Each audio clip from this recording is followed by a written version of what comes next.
Directed by one of Square's Golden Age alumnus, Koudelka is an RPG based on real-world history during the turn of the 19th century, distorted by the occult and the mystic arts. While the characters and the setting still maintain the charm from its original release in 1999, the gameplay piles up an incredible amount of flaws in its short 10-hour playthrough, to the point of making this recommendation not as simple as I would like it to be.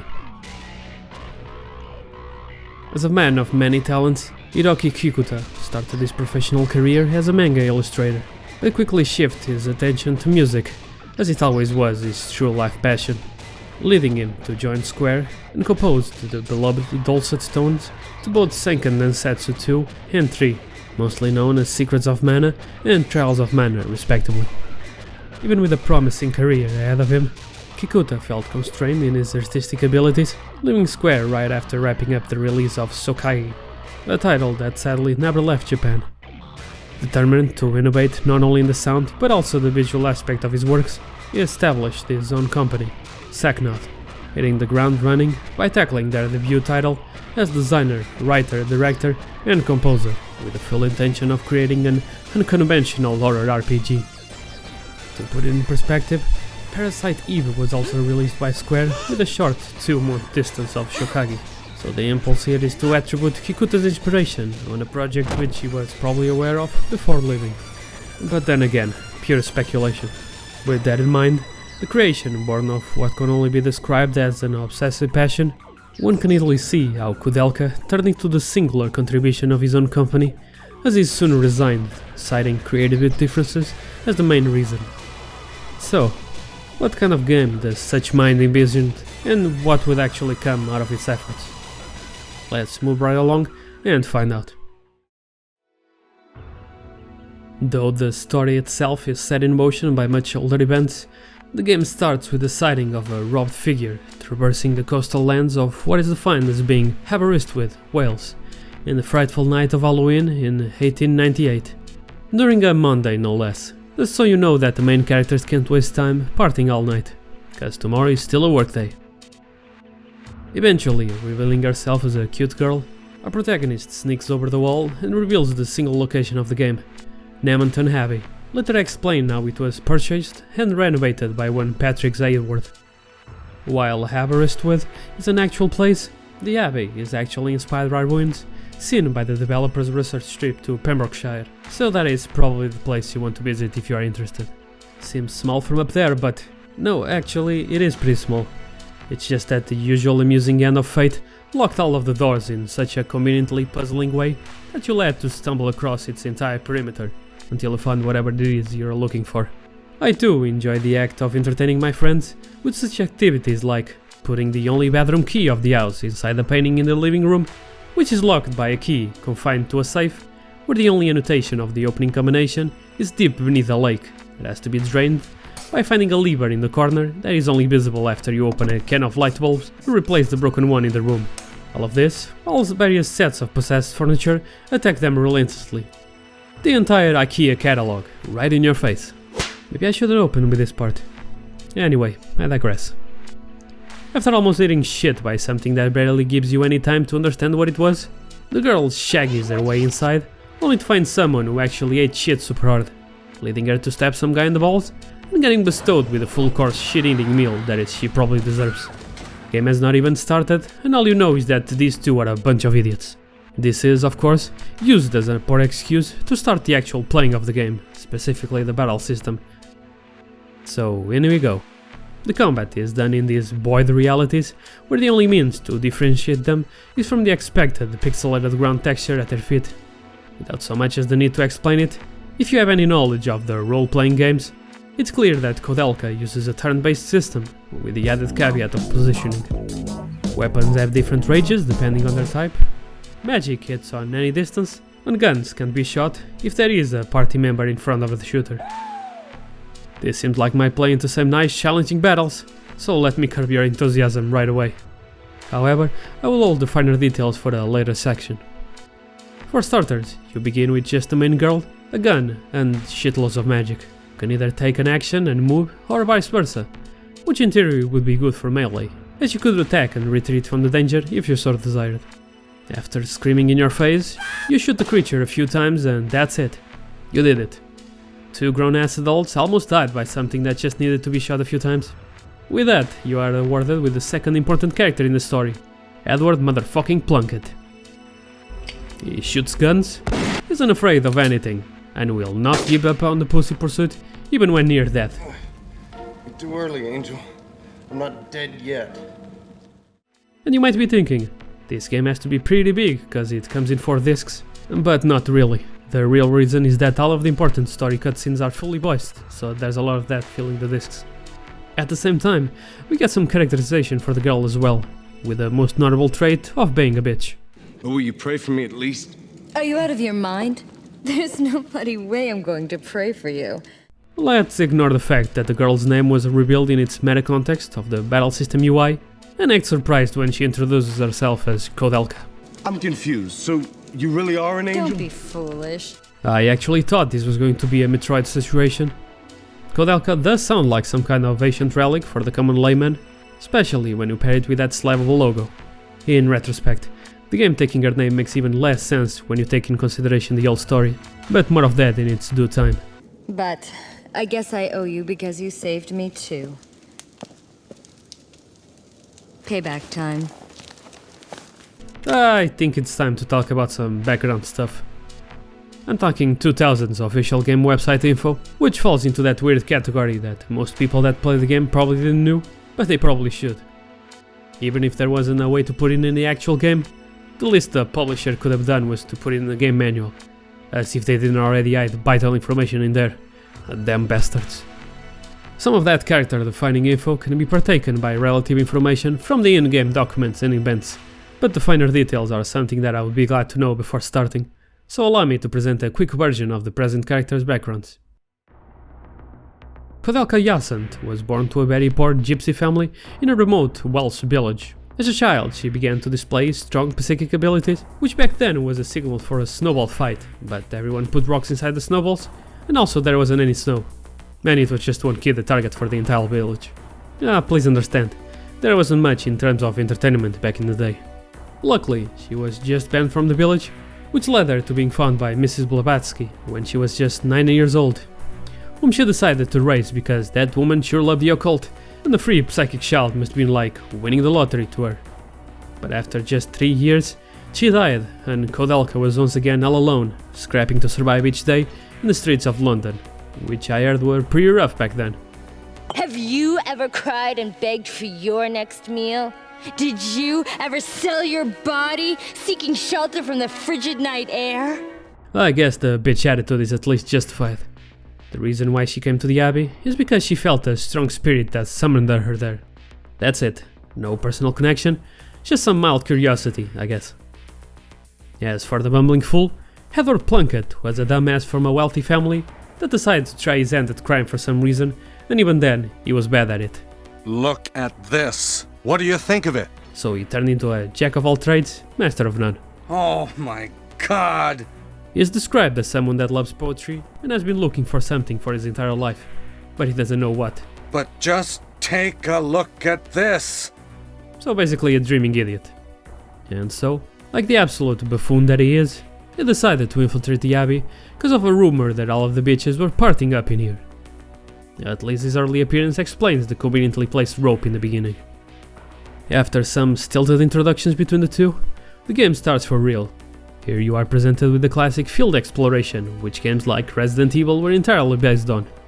You search for items and solve puzzles, but here you are randomly attacked by all kinds of creatures, born from the evil pertaining to the atrocities committed along the years in this damn place that time almost forgot. In the first few hours, the path is fairly straightforward, with small rooms and doors locked in such a way that it's hard to get yourself lost. Even then, Koudelka has a map option. Yes, this game has a map. And it's right there. Of course it was. Too bad for me to only find out about it later, because I'm fucking blind. Forgetting about the grayed out map button after just 1 hour. Well, I'm sorry if I didn't start sliding my shin against every wall while mashing the interaction button. I really should have known better. But it's a bit hard focusing on that when you're interrupted so frequently with random battles. Meanwhile, you should naturally try to look into the menu and look what's up with it. You get a conveniently heal option, which is never explained if it uses someone's magic or healing items. The status screen pulls the character's Excel sheet with the appropriate numbers, where you can also check the character's weapon and magic levels. Besides the expected item management menus, you also get the formation option that is a bit more complex than your usual RPG funfare. Come get some. I don't think you have any idea how fast I really am. Instead of just the order, you get a specific starting position when you are part of the battlefield, each character represented as a chess piece, with Koudelka being the queen, Edward the knight, and later on James as a bishop. That is a nice detail that I can appreciate, which helps further connecting the fiction of the world to its style of presentation. Oh, you can also rename items for some reason, if maybe for example you want to rename potions to crack cocaine.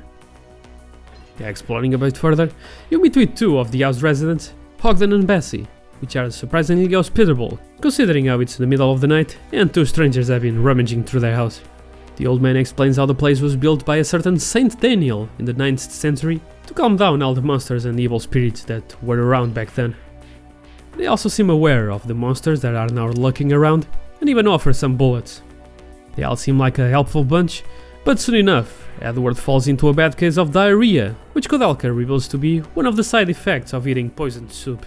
What's wrong with you? Yeah, if it weren't poisoned, then I would have had some. Pardon?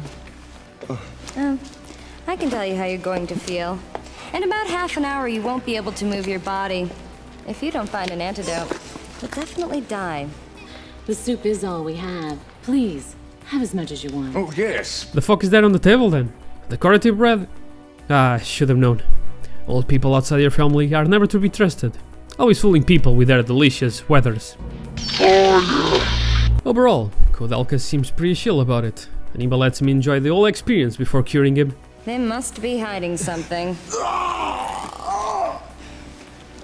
Listen, Edward, I'm going to try to cure you now, but you have to promise that when I do, you won't come here.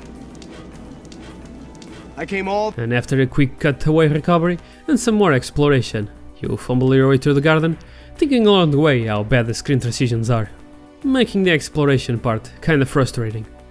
Also, a great time to explain the save system, if you avoided the mistake of dying up to this point. You see, what the game doesn't tell you is that, beside the normal save points that heal both of your HP and MP, when you enter a room that has this symbol, you can create a singular temporary save file. This is pretty useful, and what would some even call crucial information. Too bad that the only way to know this was by reading it in the game's manual. After fighting the first proper boss, you finally unlock the first save point and rescue your third and final party member, James O'Flaherty, the bishop born in Ireland, if you couldn't tell by the name, later revealed to be in the service of the Vatican. He was a man of science, but later pursued a religious life when during his university days he lost the woman who he fallen for to a friend, whose family had a bigger, upstanding wealth. That's not funny. I find it inappropriate for you to try to dupe an upstanding believer of the Christian faith. And yet, his first impression isn't that great, acting presumptuously toward his saviors, but eventually taking the wise choice of following along for self-preservation reasons.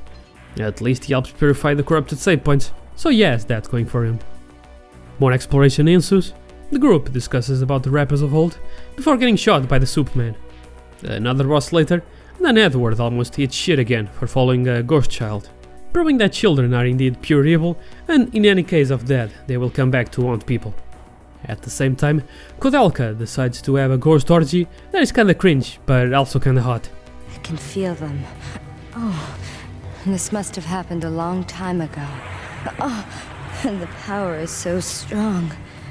Which reveals the past of the monastery, which for countless years was used as a prison, not for the guilty, but for anyone who dared to oppose the powerful and the wealthy.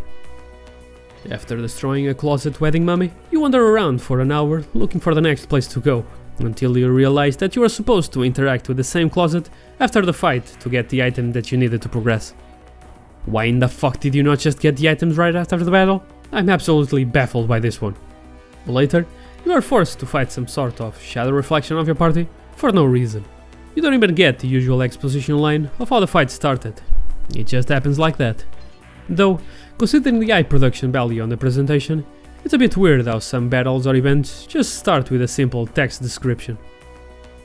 Also baffled by this one, but the fact that the altar is now a save point might make you miss that the stained glass is actually a puzzle, with a glass piece you get in the same exact room to be the solution. This gives you the code to the chest close by, which lets you obtain the guard's diary, which goes into extensive detail of what kind of tomfoolery has been happening around the prison days. I am not a priest. I am a bishop. I don't give a rat's ass what you are. As a party bonding moment, they decide to all fall into a hole directly into a prison cell, prompting the first disc change.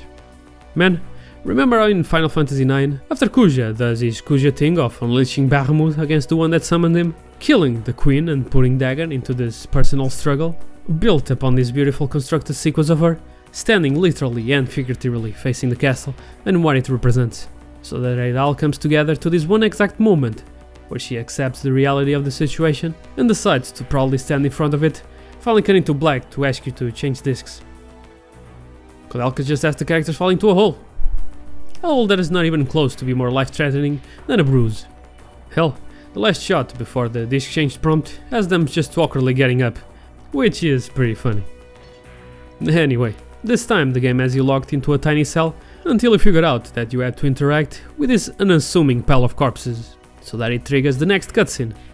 Some team bickering later, and that bitch of a child appears once again to talk shit and send another ghost to fight you. He gets his shit pushed so hard that a nearby wall falls, so that's convenient. Further exploration and random battles ensue, leading to the party talking shit once again. This is the work of jealousy and greed. And pagans born of savagery. Immigrants. Whoa there, Clothman. Around here is when the game has its puzzles turn the difficulty up a notch, which is just the result of more blind searches for items that are barely visible, mixed together with items that are not even useful until the last disc. The party is eventually attacked by fancy means of a chandelier drop, but it misses completely, shattering a nearby statue and causing one of the arms to fly away from the impact. This is actually pretty important, because you need that arm to finish the game, and you might not notice that it's near the debris post-cutscene. This leads into an interesting fight with the assaulter, but one that in hindsight could have been better explained. The man with the gun is accompanied by two piles of boxes, and until you destroy them, you can't do any damage to him. Like, not even with magic. Like, okay, I get it, but the fact that you can't approach him in any way because of some boxes is kinda stupid. Anyway. Not that it really matters. You're obviously a dirty immigrant thief. Bruh, it's a new opportunity now. Look, the more wholesome they look on the outside, the colder and uglier the heart is. Just look at him! Get fucked. Still, he did try to kill us. For that. Fuck yeah! Finally, no more of that, if you kill him, you'll be the same as him bullshit. Edward finally becomes the hero we need and deserve. The characters and general aesthetic really are the main selling points of this game. But now, you encounter your first big puzzle, and an impressive comeback to the first room with a shortcut, making the entire place connected. While impressive, that only means that the range of possibilities for the puzzles just got out of hand, and the constant random encounters don't help the fact. After just a few hours of gameplay, you probably have noticed that battles don't really add much to the gameplay. I might even have the courage to say that they ruined the entire experience, which I know to be a big claim for an RPG, but they don't present any type of significant challenge, and the attempt only aggravates all the other problems, with the main one being how slow the flow of the combat feels. At the same time, there is no change to the battle arena, besides the gunman with a pile of boxes if you want to count that, no obstacles to take advantage of, no difference in elevation, or at least different floor types that could influence how you position your characters. After getting all the 3 party members, you'll quickly find the optimized position and never change it again. Dictated by common sense, you'll follow the starting character PZ stats and level them up accordingly, focusing Koudelka as the magic damage dealer, Edward as the frontline tank, and James as whatever else the party needs. This dynamic would be perfectly fine, if not for the fact that magic is overpowered to hell and back, and can easily carry you throughout the entire game, apart from some very specific situations. At the same time, you should have encountered the fact that weapons break. Yep, they break, and they never tell you what durability they are. There's not one shop in the entire game, so no monetary system either, as you can only salvage equipment from the environment or by killing enemies. At the same time, by using magic or a single weapon type multiple times, your skill increases, so you would probably want to avoid spreading your abilities too much. But if your weapons break, you'll have to use whatever it is you find, and that means it's really hard to plan ahead. And the stats. God fucking damn it, the stats. When you level up, they let you distribute the ability points, even giving you an option that explains you what each stat does, which is great because there are some unusual stats thrown into the mix, and this would be even better if the description didn't lie to you.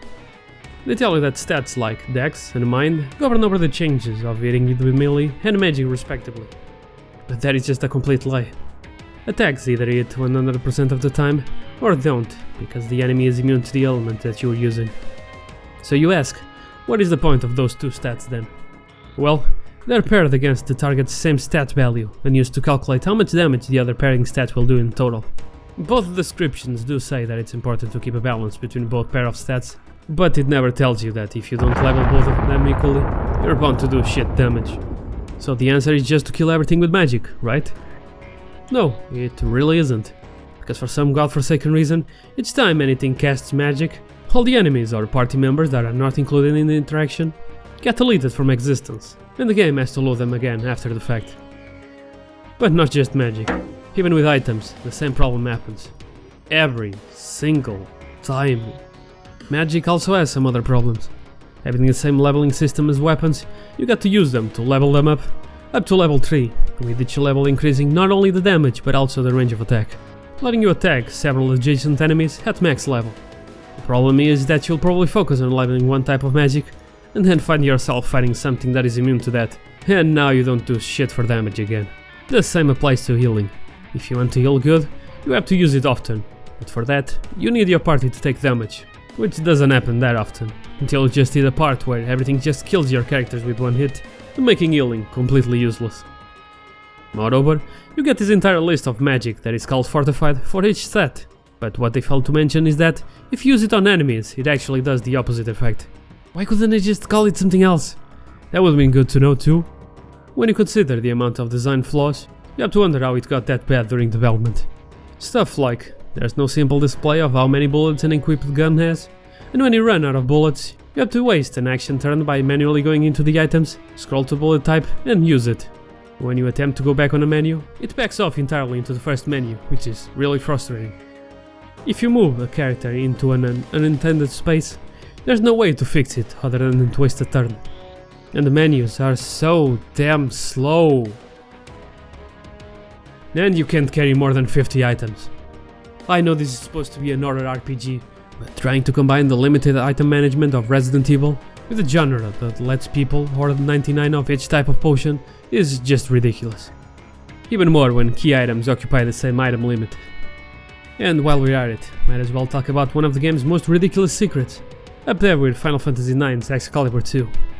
If you manage to save your game at exactly the time on the screen, you get a special specific item. Was not the challenge of coordinating that feat enough of a bother? You also must have your total item count to be either 10, 21, 32 or 43, bundles of items counting as only one.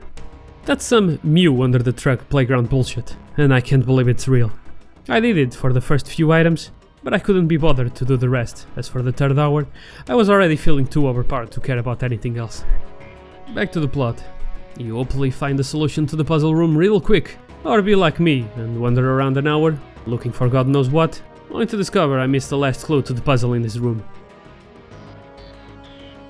What do you mean you can't see it? It's right there, right in the corner. Even after that, you waste more time to figure out that you had to step on a repeating tile to be able to do the second part of the sequence, and not just brute force it by diagonally step over it.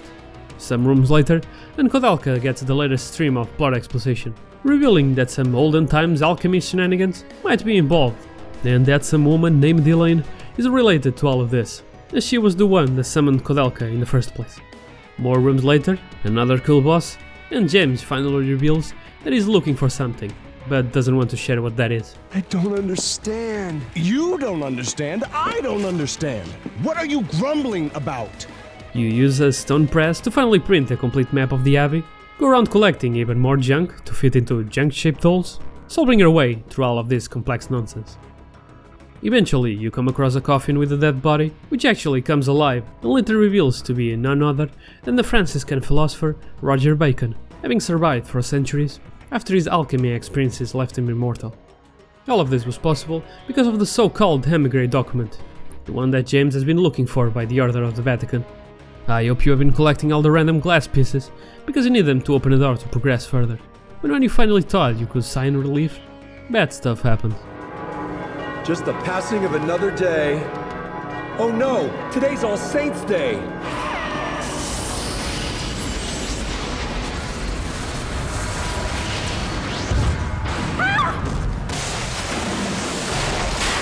Properly noted.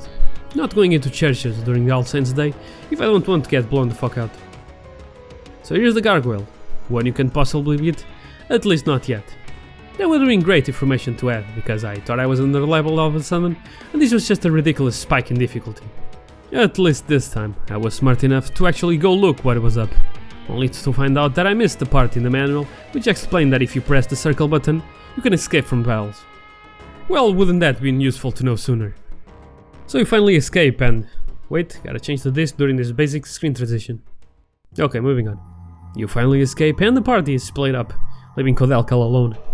A typical RPG trope, but at least it makes battles easier, as I don't have to click wait for every single turn that the other two take between casting magic. Navigating around the garden, you put all the relics you got from the previous bosses in the statues, and stops the water flow, which grants you access into... the torture room? Only for Koudelka to be knocked out by none other than Ogden, the Superman.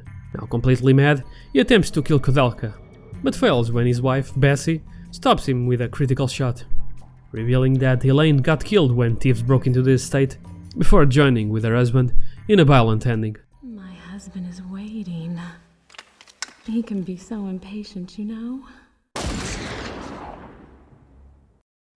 After removing her restraints, Koudelka reunites with Edward and James, but a busted door impedes the group.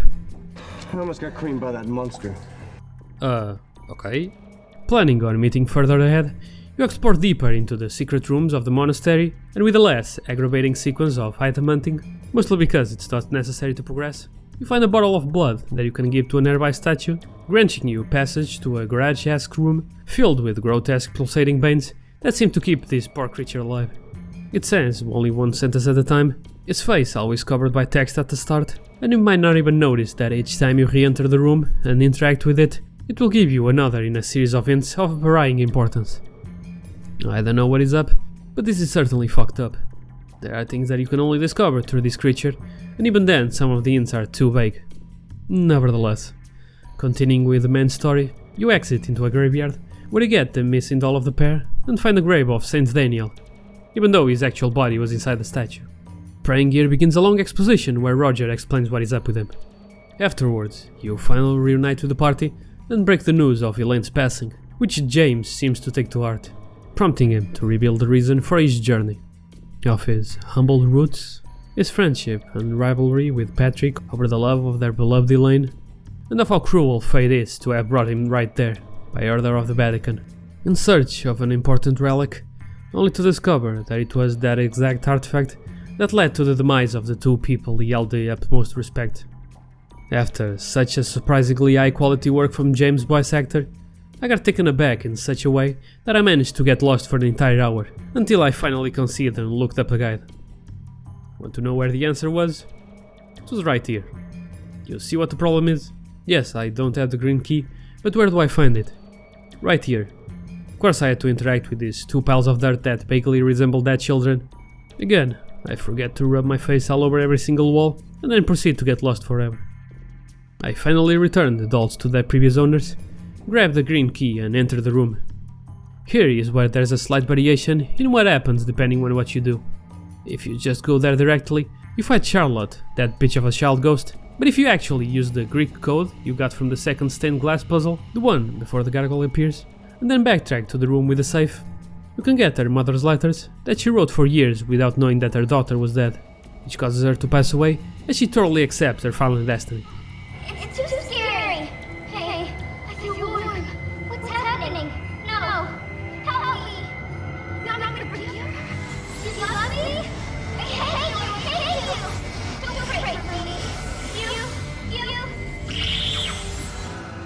Charlotte, how does it feel to know you are...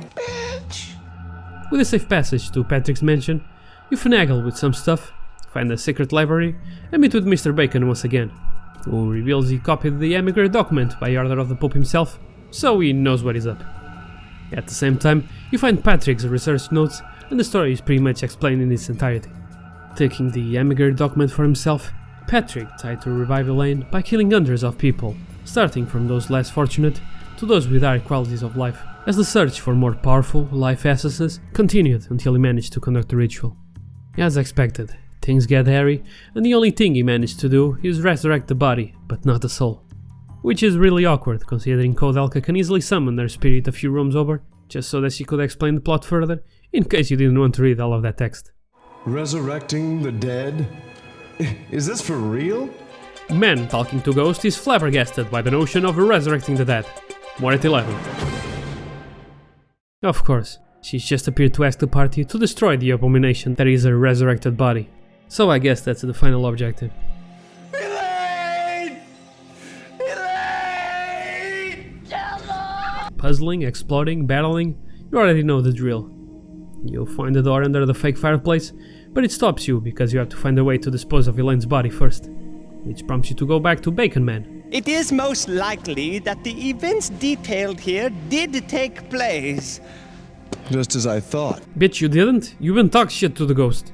Conveniently, the way to destroy the body is to specifically throw the arm of Saint Daniel, whose body was shoved into a statue, the same one shattered by the chandelier. So you go back to the door, fight another cool yet not related to the current events boss, and then a locked door triggers that one usual RPG moment of, I must now go alone because this is my responsibility. No, I will go too, and so will I, because reasons. This somehow leads to wanting to blow the door, so you change to the last fourth disc, backtrack to get some acid, and while James is building the bomb, Koudelka and Edward get shit-faced in name of character exposition, as she reveals that her gypsy name is Slato, while keeping the meaning of the word to herself. Everyone is having a great time, until the humble braggings of Edward triggers Koudelka to spill about her past and ruin the moment for everyone. I yearn for something far greater. Do you have any idea how much pain my psychic powers have brought me? My father died when I was only a child. And my mother? Oh, she tried to kill me with her very hands. Just like her, I wish that everybody would die and harbored a hatred for all mankind. I don't need to be loved. I am a poor, dirty, ignorant woman who threw her gypsy pride to the dogs in order to... And then James finishes the bomb and everything is back to normal. You go back, blow up the door, see a big-ass tree, finally use the clue from disc 2, solve the final puzzle, and discover Patrick's dead body mangled in between the tree roots, causing the entire party to have another moment.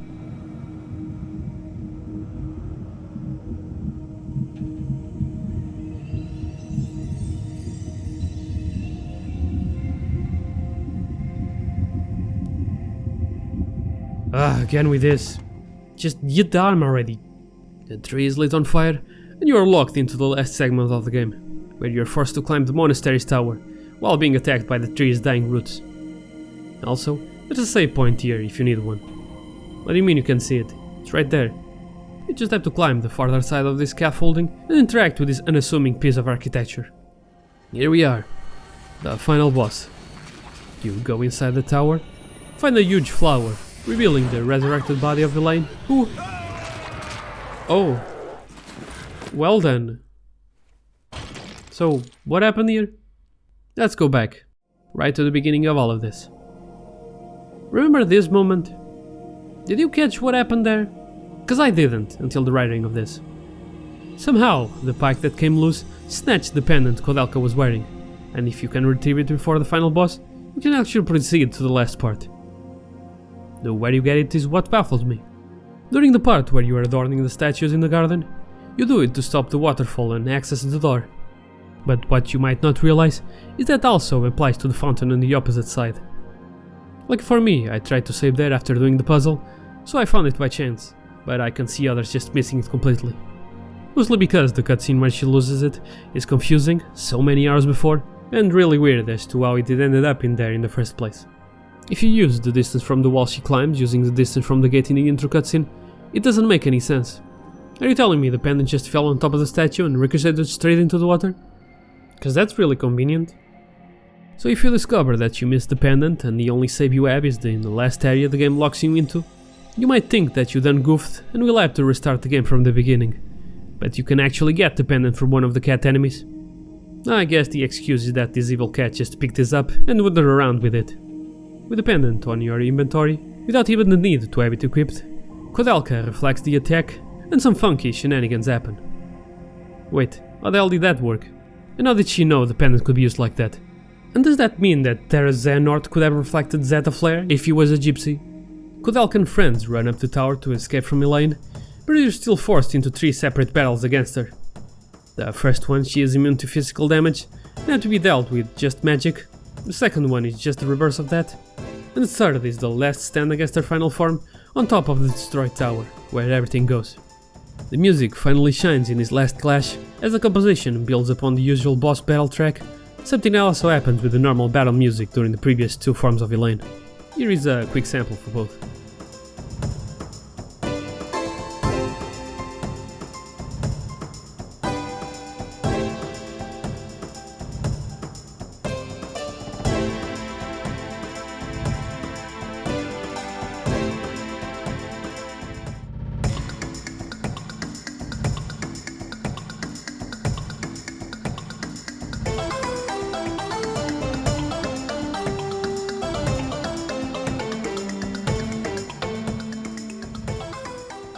This is the part where I would give further insight in the musical composition of the game, as one would think it would have a bigger importance as the director is still mainly a composer at heart.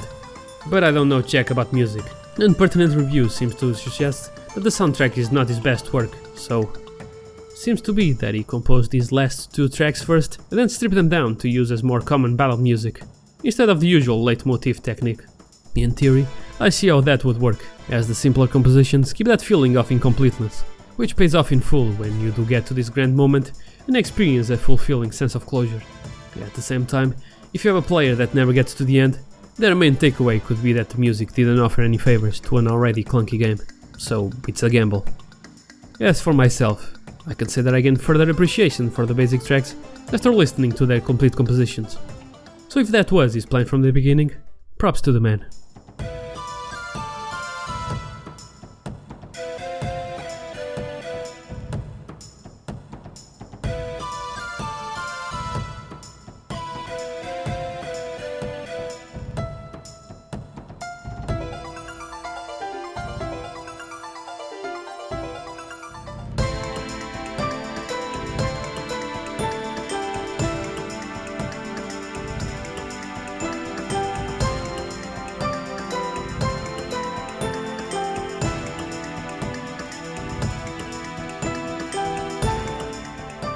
As that wasn't enough with the experiment facet, here is when things get weird.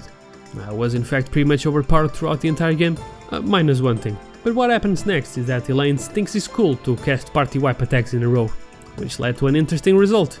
I lost the battle, but James used the power of God by sacrificing himself to purify Elaine, finally resolving this entire debacle, but not without the whole thing blowing up for some reason. Evil trees are really flammable, I guess. We'll be fine. Trust me.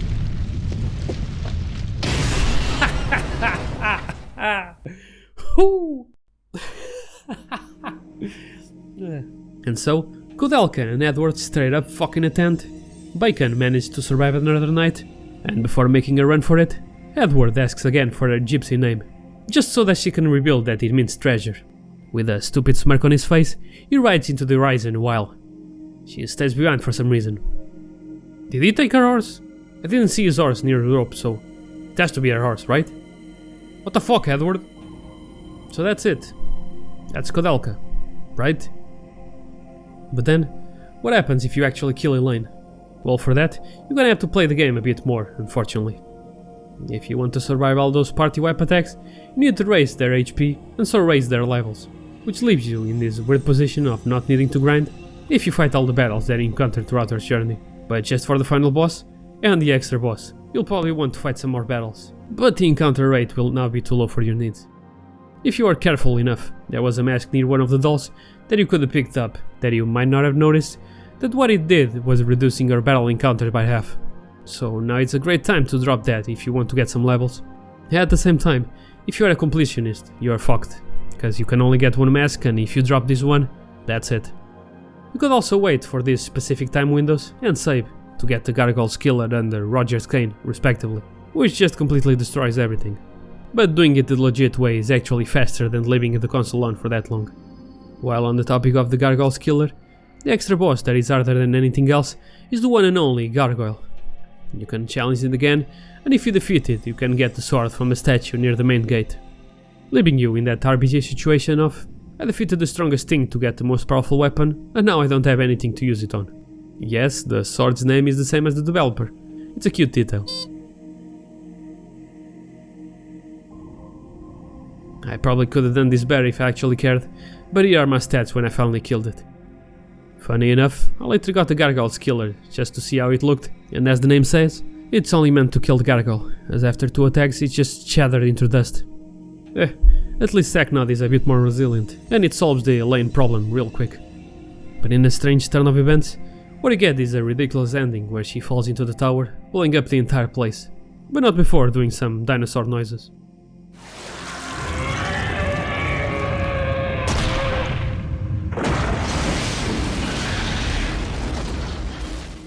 As if it wasn't enough, the party lays around once again while dwelling with happy hearts, as the sun shines brightly over the sea. Even though you persevered through these arduous challenges, the game rewards you with this bittersweet ending, which is a great final note to the entire game's philosophy. I can still see that they tried to do some deep combat, but it's never satisfying to engage with its systems that are barely explained, like how the elements work, how light weapons actually heal, and are only useful against a very small selection of undead enemies, or how mystic weapons attack MP instead of HP.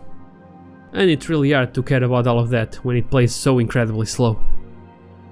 From its esoteric secrets to its subpar battle system, it seems that the game doesn't want as much to be played as it wants to tell its story. The only difficulty spike is right at the end, and the endings reflect a much more hopeful story by losing to the final boss than to defeat it.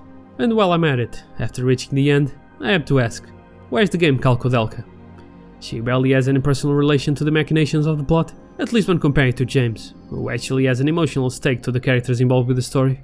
I guess putting O'Flaherty in the cover would curse the game to sell even less. No. It's really over, right? Oh, of course not. This is a Japanese game, and even if it didn't sell that well, it managed to get a radio drama, expanding on the journey leading the characters to the monastery, and adapting the game's plot into an abbreviated version. There is also a novelization of the game, which gives some more info regarding some missing events, like how Koudelka actually returns the Amigra document to Roger Bacon, as with James being dead, the Vatican can go fuck itself, I guess. It contains some neat illustrations by Yuji Iwawara, who would later author the manga that would work as a sequel and a sort of a bridge gap between the first game and its many planned sequels. Those never went beyond wishful thinking, but there were still interesting ideas. Koudelka 2 would see her visit the 1900 Paris Exposition, leading her to the mysterious Parisian catacombs. Koudelka 3 would occur almost a century later, with the protagonist being Koudelka's grandson, who lived in Chicago, while Koudelka 4 would see him go to Japan, because fuck it, of course it was. As for the manga, it's a neat short story with just 3 volumes, and I heartily recommend reading it, as it's pretty self-contained and a delightful end to what could have been a bigger series. Unfortunately, that's how it really ends for Koudelka. As Kikuta left the company for other personal projects, Saknod would later rebrand themselves as Nautilus, cancelling all those planned sequels, but still building their next game on the world that was already on their hands, with an ironically appropriate spiritual sequel. Well, that is not but a story for another time.